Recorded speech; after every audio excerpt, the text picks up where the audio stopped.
Now let's take some time to go and look at how to block the SQL Server attack. So here we are back on our Metasploit machine.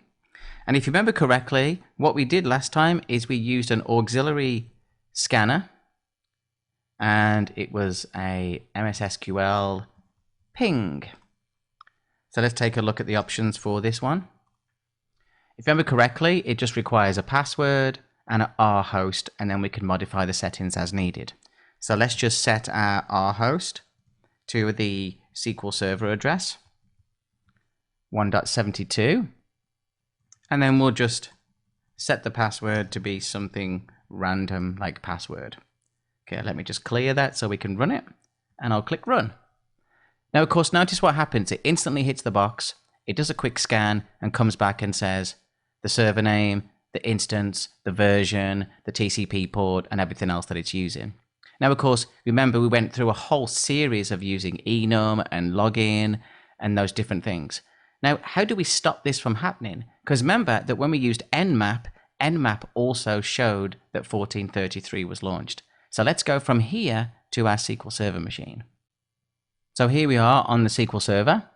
First thing, as we did last time with the Active Directory server, let's go ahead and check our firewall. Oh, and here we can see, just like in a normal corporate environment, we actually have some discrepancies in the firewall. So we actually have the firewall switched off on the SQL Server versus enabling the firewall and then putting in rules to allow traffic to go backwards and forwards. And actually for SharePoint environments, this is actually quite common that the firewall is turned off on the SQL servers instead of going through the effort of enabling the rules that we need for the specific firewall ports to be open for SQL Server.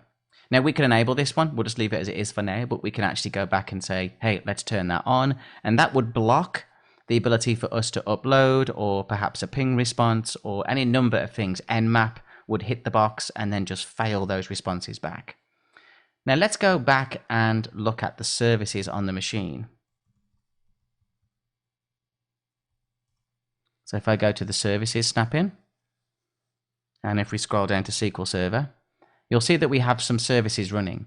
The main one is obviously the SQL Server, then we have analysis service, integration, and then we have something called SQL Browser. Now SQL Browser allows the SQL Server to be seen in the infrastructure. So let's just minimize that, and we'll launch SQL Configuration Manager.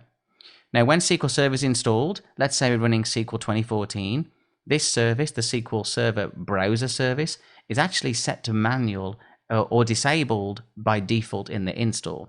However, what happens, sometimes monitoring software needs to be able to see the SQL servers on the network, so sometimes administrators enable this service. Now, if I just actually stop that service temporarily, and then what we'll do is we'll go back to the Linux machine. So here we are back on the Linux machine, and let's rerun our ping scan. Now notice what happened this time.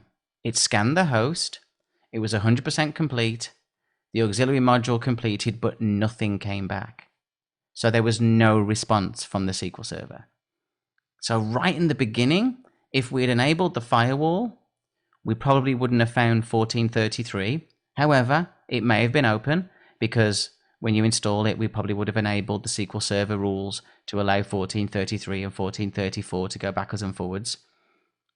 But then if we turn off the SQL Browser service, then my auxiliary scanner is not even able to connect and see that something is there. So when I run the Nmap scans and I get the IP addresses back and I plug these in one by one, I would skip over this because I don't see that that's even running. So let's go back to our SQL Server. So we're back on SQL Server again. So our first task was to enable the firewall, and then our second one was to disable the SQL Server Browser service. Then of course, if we go into SQL Server and right click and then do properties, then of course one of the options that we have is to actually go through and change the security settings that have been set.